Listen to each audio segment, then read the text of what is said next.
3 знака, че си в токсична среда и как да се измъкнеш. Чувстваш се неоценен и изтощен.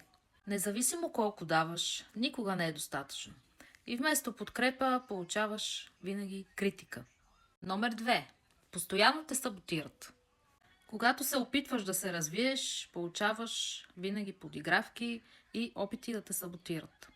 Номер 3. Страхуваш се да споделяш мечтите си, защото знаеш, че ще бъдеш осмян. И ето как да се измъкнем. Първо, започни да се обграждаш с хора, които те вдъхновяват, а не те дърпат назад. Номер 2.